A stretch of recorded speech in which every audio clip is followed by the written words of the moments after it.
Pasangan di pulau terpencil berjemur. Tapi wanita itu sepertinya melihat sesuatu yang aneh. Dia segera berdiri dan berjalan menuju batu. Lihat cairan kuning mengalir dari batu. Dia dengan berani mengambilnya dengan tangannya sendiri. Kemudian dengan keras memanggil pacarnya untuk datang memeriksa.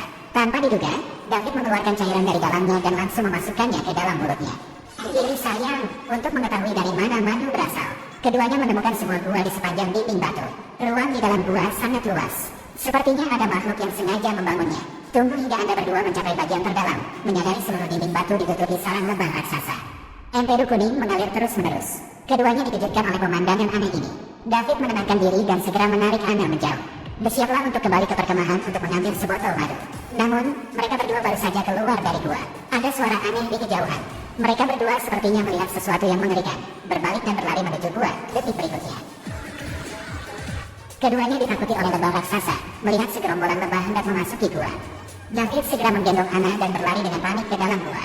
Saat ini lebah telah merayap masuk. Tidak melihat ada cara untuk melarikan diri. David melihat ke sarang lebah dan tiba-tiba mendapat ide. Tanpa sepatah kata pun dia menarik Anna ke dalam sarang yang kosong. Berpikir bahwa tempat yang paling berbahaya adalah tempat yang paling aman. Tanpa diduga, lebah yang kembali menemukan dua orang tersebut. David segera mengambil tongkat kayu di tangannya dan mulai melawan lebah. Lebah itu mengibaskan sayapnya kesakitan. Lihat, bukanlah tandingan daun. Lebah sudah tidak lagi keras kepala.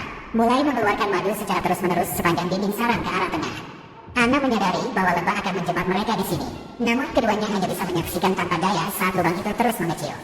Akhirnya tersegel seluruhnya. Saat itu akan menjadi hidangan pembuka bagi lebah raksasa. David tiba-tiba menemukan ada banyak dahan pohon kering di bawah kakinya. Jadi dia langsung mendapat ide. Keduanya segera mengumpulkan ranting-ranting kering. David kemudian mengeluarkan kotak korek api yang dibawanya. Bakar setumpuk dahan kering untuk membuat bukit. Menyaksikan api semakin membesar. David dan kalian berdua sangat tegang saat ini. Untung, sarang lebah terbakar menjadi lubang besar karena suhu api yang tinggi. Lebah besar menunggu makanan di luar sarang yang tidak diketahui. Makanan penutup mereka lolos. Saat ini, rekan satu timnya mengetahui bahwa David telah pergi. Segera mulai mencari di pulau terpencil. Namun belum, batuan di bawah kaki mulai bergerak. Dua pria sedang mencari persahabatan. Namun selanjutnya, batuan di bawah kaki mereka mulai bergerak. Baru pada saat itulah kedua orang yang kebingungan itu melihat dengan jelas.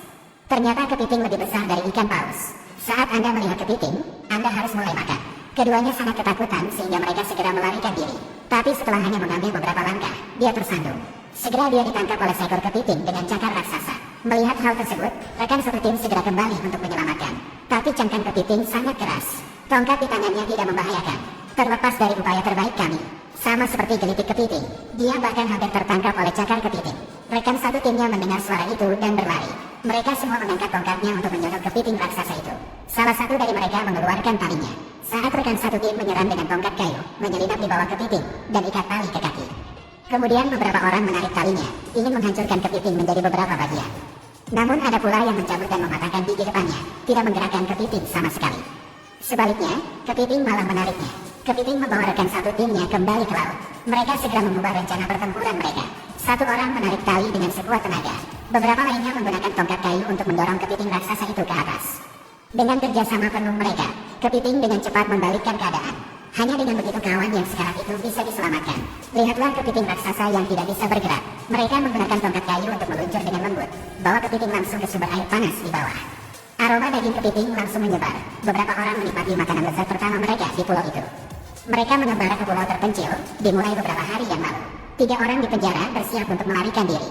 Sementara para penjaga mengawal para tahanan baru masuk, mengambil kesempatan untuk membunuh penjaga penjara dengan tahanan baru. Ambil balon udara dan melarikan diri dari penjara. Pada titik ini mereka menemukan seorang pengemudi terluka. Ada juga banyak makanan dan air segar. Namun sebelum balon udara terbang terlalu jauh, tiba-tiba guntur muncul di langit. Balon udara juga mengalami masalah dan tidak dapat dikendalikan. Mereka tertiup ke pulau tadi kenal saat cuaca cerah keesokan harinya. Mereka sebenarnya menemukan kerang raksasa di pantai. Beberapa orang datang untuk makan barbeque tanpa berkata apa-apa. Setelah cukup makan dan minum, mulailah membangun tempat berlindung. Tapi semua makanan jatuh ke laut. Tidak mati kelaparan di pulau terpencil. Mereka berencana untuk mendaki gunung dan menjelajah. Namun semakin tinggi Anda mendaki, semakin tinggi suhu batu tersebut. Belakangan diketahui